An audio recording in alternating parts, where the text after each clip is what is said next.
Good morning and welcome to today's roadcast, which once again is from Sansom Woods in Sherwood Forest, some 7 miles north of Nottingham. I'd like to begin by welcoming any new subscribers that I may have gathered on my website roguemail.org and or my Substack page, the links to which can be seen below. Welcome and an especially heartfelt thank you to each and every one of those who have made donations or taken out a paid subscription at Substack. It is truly appreciated right now, particularly as my funding has been somewhat curtailed, or should I say my access to my funds that sit in the Co-op bank has been curtailed as a consequence of my being debanked by said high street financier. That out of the way, let's just return to the subject of last week's discourse, which was on the fictional nature of the realm in which we find ourselves. We may be in this fictional realm, but for the reasons which I expanded upon last week, we are not necessarily of it, unless you fall for the lie that you are simply a material being with one life passing through a natural world. I mean, once again, we can hear the birds tweeting in the trees. You can perhaps even hear the sound of tyres on the road, which is just 100 metres that way. But just because we can hear them and we can see them does not necessarily prove that this is a natural world. And once you start to look into the way everything happens at fixed times on a artificially constructed timeline, and you look at what Jason Brashears of Archaics calls a alternative mathematics, you see exactly what I mean. Now, given that it is a construct, it necessarily follows that it is a mental construct. In other words, that all of this is but a perceived reality. It's all in the mind. And how you respond to it is, of course, personal to you. Bill Hicks famously said that it's just a ride with ups and downs, chills and thrills, but ultimately it's just a ride. And of course we have the song Row Your Boat Gently Down the Stream, which also hints, if not quite explicitly tells us, that we are in a dream. It's a dream world, a perceived construct, a perceived reality.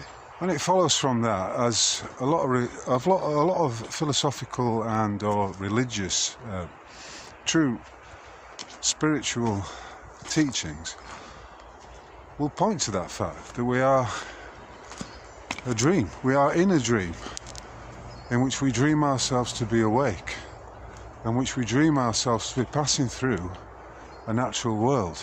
My dad used to have one of his popular adages was to say about belongings and about money. You can't take it with you, Michael. You can't take it with you. Given the nature of the construct, does that not suggest that at the moment of departure, at the moment when you, the eternal, immortal spirit, leaves the avatar to pass over, does that not suggest that at that moment you may have one of those moments of clarity where you go, oh, what was all that about? Your life flashes before you. It appears as a dream or the unfurling of a movie, and at that point your consciousness must surely understand that all of this, as real, as frightening, as wonderful, as whatever you perceive it to be, has but been a dream, a fictional dream that you've passed through. And does it not follow from that also that your take on the world, your response to this reality, the way you perceive it, is entirely of this mental construct. Because if you perceive the world as a threatening place, full of demonic entities and dark forces that are out to control you, it will reflect that back to you, because there's a reciprocity between the individual and the realm in which he's in. What I mean by that is, if you change your attitude and start to reflect on how your perception of the reality affects your response to it, in the sense that, for instance, if you take the view that you are in a construct which mirrors your perception of it accordingly, then if you take the view that there is nothing to be afraid of, that it is all but an illusion, some kind of dream that we're in, then does it not follow that a lightness will take over you? You will become enlightened, and that your inner state will be reflected in that which is outside you, in the world. So in other words, a shift in a mental construct, in a reality that is a mental perception, then you have the ability to affect your immediate world, in the sense that I've just been explaining. If you see the world as a benign or a strange place that's full of possibility, opportunity, and much merriment, for instance, then that is what will be reflected back to you. That's how it will become to you. So in a perceived reality, a switch, if you like, in understanding, in your take on this realm, will have an effect. It will have an effect on you, but also on others who come into contact with you and who are perhaps vibrating on a similar frequency. And of course, it follows also that there are certain aspects or factions of the control system, in other words, the Freemasonic sorcerers, who are well aware of these things that I am speaking of, who accordingly are writing the scripts, are planning out events way in advance of when they actually happen, in order, as they know to be the case, to affect the perceptions of the masses, to make them believe in a narrative that they, the Freemasonic sorcerers, the hidden hand that directs the fictional narratives in this fictional realm, is actually producing. I mean, they don't always know what the effect will actually be, because when you're dealing with the masses, you're actually precluding the responses of the individuals, which you can never gauge. You can never tell exactly how an individual is going to respond to, for instance, a psychological operation or a false flag. On my website, roguemail.org, I've written about a number of false flag events which have happened over the last decade. For example, the London Bridge false flag, the Manchester Arena false flag, and another one was the Skripal, Novichok, Salisbury false flag, in which the scripted narrative would have us believe that a former agent of the Russian Federation, or whatever name it goes by these days, was poisoned with a deadly substance called Novichok. I mean, as I recall it now, I mean, it's come back into my purview because this week there was apparently a demand from the Russians that the truth about the Skripal incident, it was a demand that the truth would be revealed, that the British government and its secret services and its Freemasonic sorcerers and those who scripted what was a demonstrably false flag event should come clean. Are they going to come clean about it? I very much doubt it. I can't see it happening at all. But when you look into it, you will see that Salisbury is but a short distance from Porton Down, which has been, for many decades now, a secret government deep state entity which has carried out a number of experimental geo-weather manipulations. For instance, cloud seeding, spraying chemicals on and offshore, in subway stations and various places, in order, as they would have it, to increase national security and prepare the populace just in case any of the so-called enemies of the peoples of the British Isles, which again is another fictional construct, would attempt to use chemical warfare against them. So in other words, the argument goes, well, we have to have these experimental operations carried out against the populace, because if the enemy did it to us, then we would need to know how to react. We would need to know exactly what the effect was on the peoples, so we need to test it on them first of all. That is the mentality we're looking at here. And all of it, of course, done without the consent of the people and without even the knowledge of the people. And, of course, as it is always the case, funded by the energy theft, the plunder that has been taken by the agents of the state from the people via taxation and other means, but invariably taxation. When you look at the Skripal incident, you will see that a certain Chris Whitty, who, if he wasn't the head of Portendown, he was certainly a prominent player in the operations of said organisation. The same Chris Whitty, who was up to his neck in the Divot 91 Convid pandemic fraud of just 5 years ago. So, firstly, I do not in any way expect a full disclosure as to just what was going on with the Skripal incident. Well, why would you expect it? The entire operation is shrouded in secrecy. The scripted narrative was directed by those who were in the shadows, the hidden hands, the hidden directors and scriptwriters. Remember, all the world's a stage. We're all, to a greater or lesser extent, following scripts, often written by those of a Freemasonic bent, which is what I call Freemasonic sorcery. But as any dissident, any rogue, anyone who is truly individual and does not go along or questions at each point these narratives, then, as they will say, whose scripts are you following? If you're following a script, are you writing your own script? Are you creating your own reality? Or are you merely following that which has been written by this hidden hand and is intended to pull people in, pull their minds in, should I say, into accepting a narrative that is not to their benefit, but is always to the benefit of, invariably, the financiers, the false financiers. And, I've spoken at great length on so-called banking and these the fake financiers and the debt-based system of control that is used to, it's the one ring that controls it all.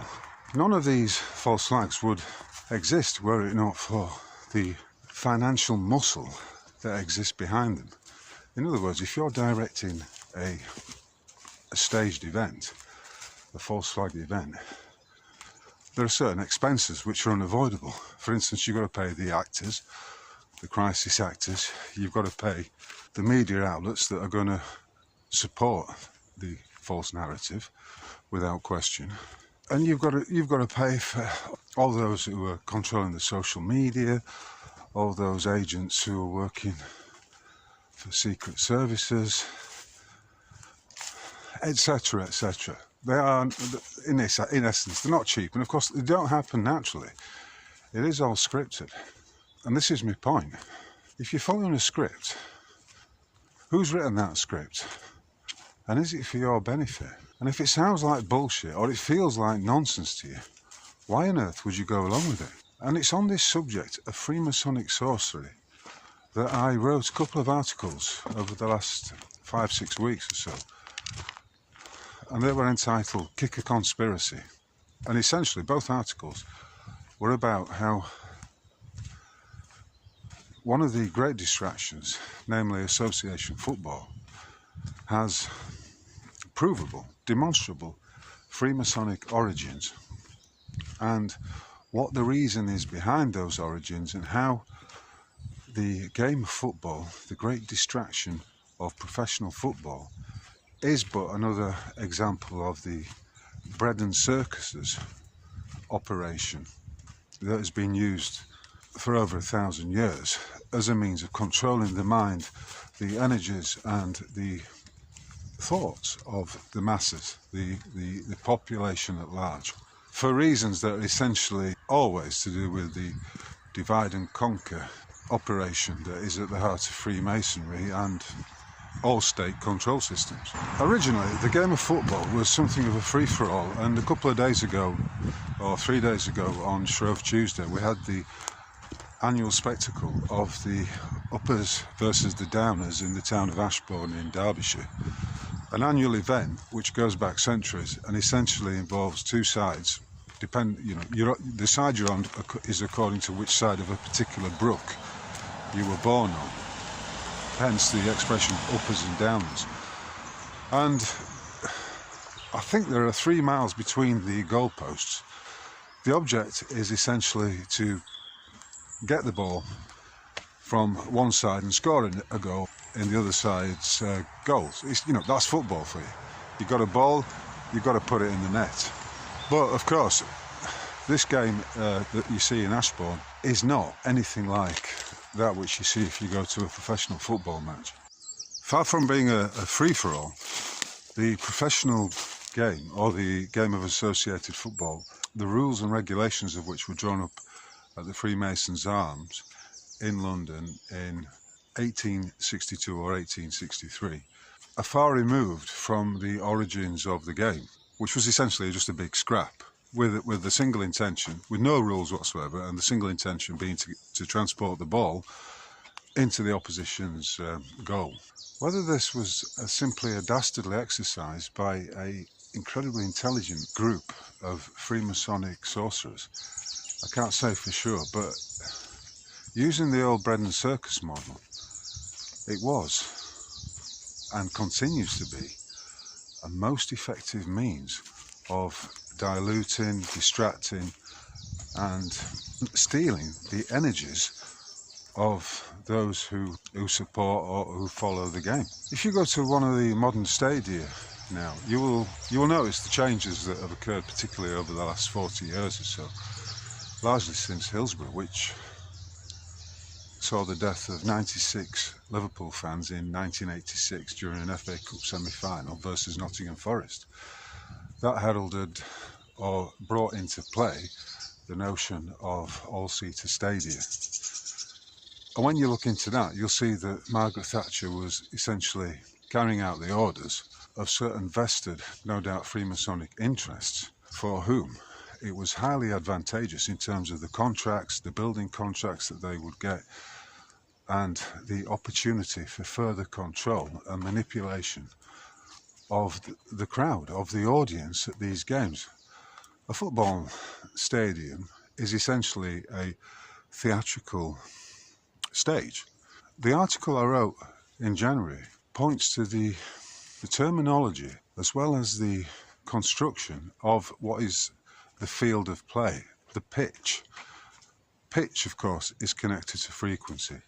Field, if we think of field as an energetic, if we think of the term an energetic field with the polarity of positive and negative, and how the field of play, unlike the game in Ashbourne, became a measured, drawn out, probably with a set square and compass, field of play in which the players are limited to an area that is drawn out, that is lined out for them, unlike the game in Ashbourne and elsewhere.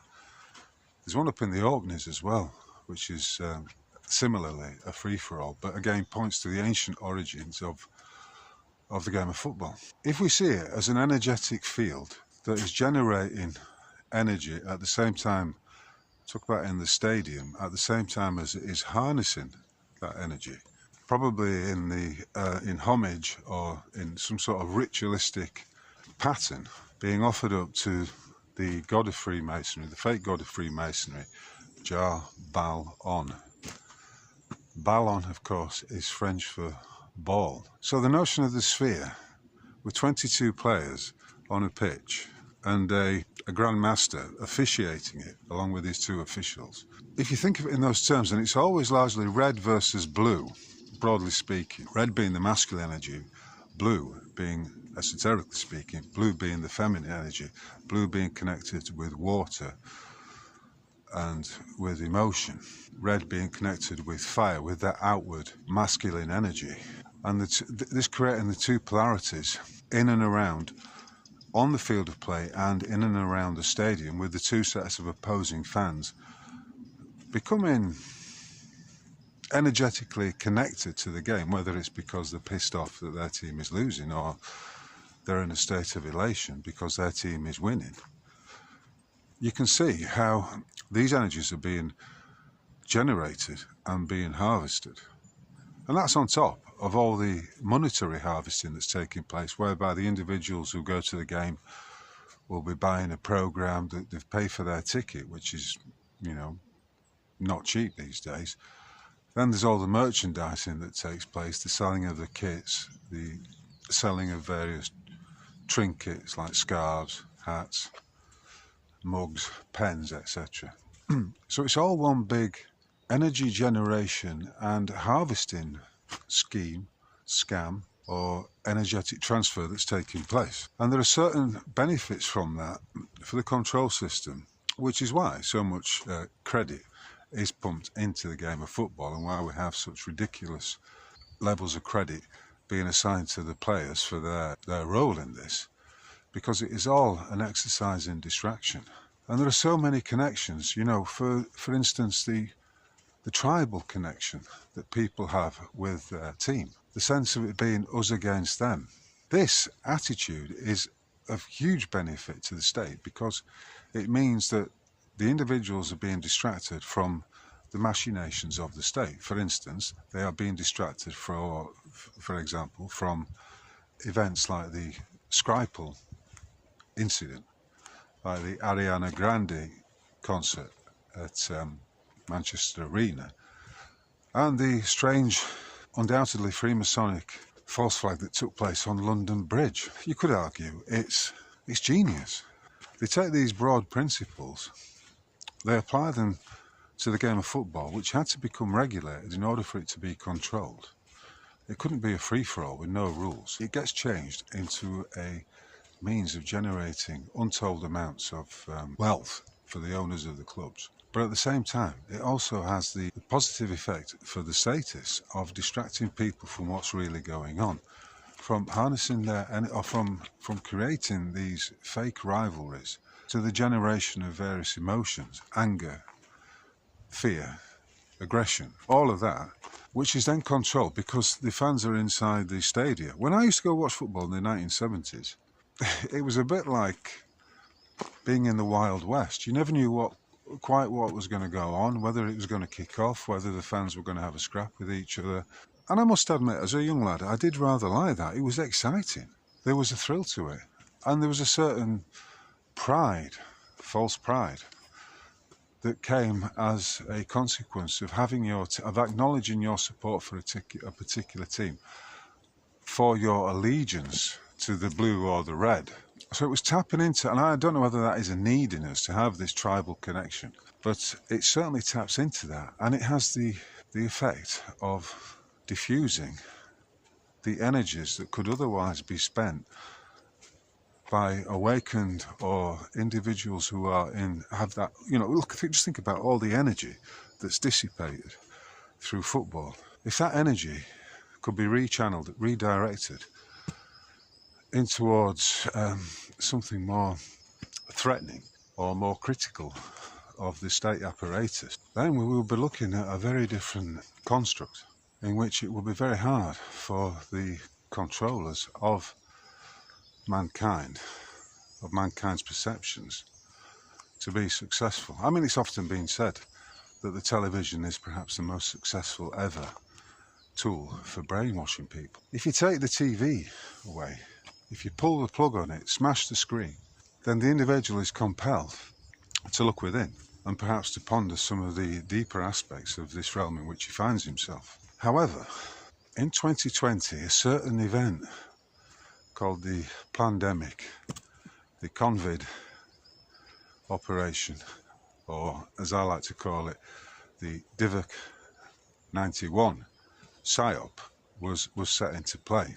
And that, in many ways, was a false flag. It was purely and simply psychological manipulation, with various aspects of the state being brought in to deploy, to coerce people, to convince them that there was a pandemic going on, that there was something contagious out there, and that the only resolution was to roll up your sleeve and take the arm spear. And it didn't matter what level of the social construct individuals were at.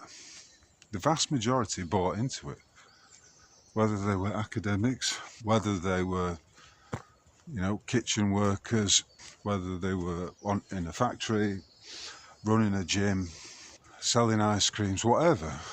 The vast majority of people fell for it.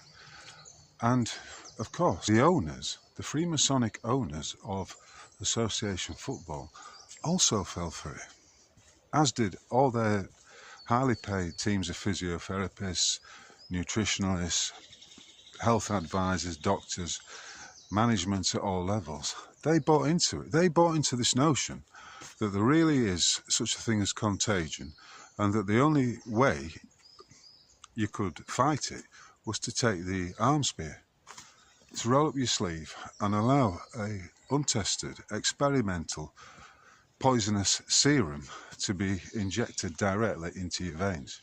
And of course, with that came the virtue signalling. People putting up stupid little thumbnails of themselves receiving the arm spear, being injected with poison. And this extended into association football as well. And back in 2021, I wrote an article called "They Shoot Footballers, Don't They?" A direct reference to the footballers, the name of the game, the object of the game, but also to the fact that these footballers had been shot by what I would term is a genocide at needlepoint. And one particular club was very proud of the fact that it had managed to coerce its players into taking the needle, and that was Luton Town Football Club. And as I've pointed out in the article, there was a consequence of this, and that consequence was that their captain, I think it's called Adam Lockyer, suffered 2 heart attacks on the field of play. One in a playoff final, and the other one I recall in the autumn of December 2023, after he'd had some heart surgery and he'd been declared fit to play. He suffered another heart attack. Even though games have been delayed, with fans having heart attacks in the stadia, with footballers falling down as if poleaxed during the games, nobody seems to be able to put 2 and 2 together and come up with 4. It's as though their minds have been enveloped in a fog, and they simply cannot see the broader landscape in which they are standing. And in that article back in 2021, I drew the analogy between a racehorse owner who has a stable of magnificent steeds, each of which have been bred to be the finest examples of the equine that you could imagine, the fastest, the strongest, the most fleet of foot creatures. All of them, given special care, regular workouts, brush downs, quality diet, etc. It was akin to those stable owners going along with a vet who didn't know his arse from his elbow and telling them that there would be a benefit from injecting their animals with this untested serum. So effectively disabling his stable. And I think the analogy works because, even though it's just a credit system, we are talking about masses of huge swathes of money, of credit being passed around, not only in terms of the players' wages, but also in transfer fees. So no one considered what the long-term consequences may have been. And I would posit that it's probably going on for 4 years now since the first arm spears were rolled out. I would suggest that whilst there have been a plethora, there's been a massive increase of heart-related illnesses and players collapsing on the pitch and athletes of all persuasions suffering heart conditions. I would suggest that also, as well as those almost immediate consequences, we have a longer term unfoldment, insofar as it may only become apparent 4 or 5 years after an individual has received the serum that his avatar, his body, has become irreparably damaged in some cases. In 2025, it should come as no surprise to see that a lot of professional football clubs are suffering huge injury lists, soft tissue injuries, as well as inexplicable illnesses and the like that have kept players off the field of play. And I quote a couple of examples there. But could it be? Well, I would posit that this is exactly what the situation is. That those players have become crocked as a consequence of taking the needle. That their health has become compromised to the point where they are suffering these debilitating injuries. And I would, if I were a betting man, I would place money on that being the case, on massive injury lists being a direct consequence of people being vaccine damaged. Will they ever admit it? Will it ever be seen? I don't know. I would only say, well, for those who've got the eyes to see and the ears to hear, it will be noted that this is the case. And it's not, of course, just footballers I'm talking about. It applies to everyone who has taken the arms bit, unless they play the game of Russian roulette and were lucky enough to be injected with saline solution, a harmless saline solution, which I don't doubt is the case in a number of examples. So to summarise, association football is a Freemasonic game, by which I mean the pitch, its diameters, all the markings, etc. were drawn up by Freemasons some 160 years ago, and that control system has been used successfully since that time to create an industry that is very profitable to the owners and also very profitable to the state insofar as it forms a wonderful distraction, a means of divide and conquer that is to their benefit. My love of the game was probably started when I was a teenager, or maybe before then. For whatever reason, there is a deep, for many fans, and I understand this completely because I've suffered with it myself, not so much nowadays, but certainly in the past. I understand that emotional connection, that tribal energy, if you like, is very attractive, and it's an outlet, if you like, for particularly masculine energies.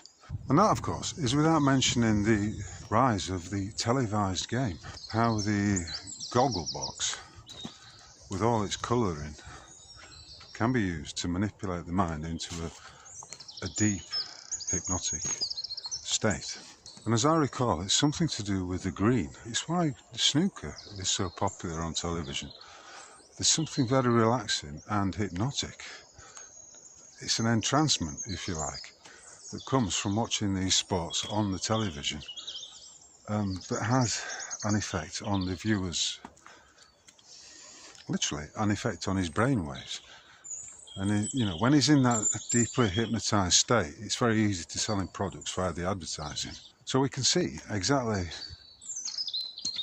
how the game of association football, the professional game particularly, has been used directly and indirectly to siphon off the energies and to control the mental perceptions of those who watch and follow the sport and get drawn into the whole drama of it. All the world's a stage.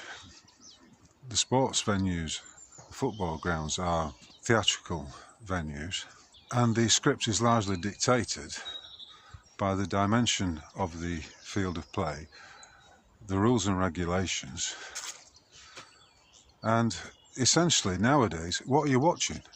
If say overall 85% of footballers took the arm spear and have now got these undetected ailments, which means they're crocked. They're not the finely tuned athletes that they once were. Then what exactly is a spectator paying to view, if not a group of players who are disabled, if you like, kicking around what is essentially a bag of wind in pretty little triangles? Where's the entertainment in that? Where is the attraction? Why would you want to watch something like that? So in that sense, you have to ask the question, have the controllers of football, the Freemasonic sorcerers, shot themselves in the foot? All puns during the course of this roadcast are intended. To summarise then, it brings us back to Shakespeare's adage that all the world is a stage. A great theatre in which people, individuals, groups of people are acting out roles. Are they acting out the roles that they've created, or are they acting out the roles that that have been created for them by the Freemasonic sorcerers? Hello. It's a little bit busy today. Are you filming? Yeah. Well, you've not got permission to film me. It's not on you. I'm sure it was. I was walking. No, because you can see it's on me. Right. Okay. But also, of course, there is the point that in the public, anyone can film. You can't stop someone taking a photograph. Carry on, mate. Charming. So in a very real sense, Shakespeare was correct. We are in a theatre. We're in this theatre, acting out the roles. Whether those roles have been assigned to us or whether those roles have been created by ourselves is the question. But regardless of that, all the world is a stage. And as I hope I've made clear during the course of today's roadcast, it's entirely theatrical. And there are script writers behind the scenes who are seeking to regulate, control and direct the players, if you like. Whether they be, and I don't just mean players, I'm talking about players in the sense of actors. Because a player in a football match is also an actor, he's acting out his role. We're all actors. And on that note, I'm going to conclude today's broadcast. I will provide the links to the various articles in which you can read in more detail some of the points which I've touched upon today. All that remains to be said is thank you very much for listening, and a big and heartfelt thank you to all of those who've donated to the coffers via the Buy Me a Coffee button and or taken out a subscription at Substack. It is genuinely appreciated, and that is a heartfelt thank you for that. And until the next time, from Sherwood Forest, I will wish you a fond farewell, and I'll catch you on the flip side. Cheers.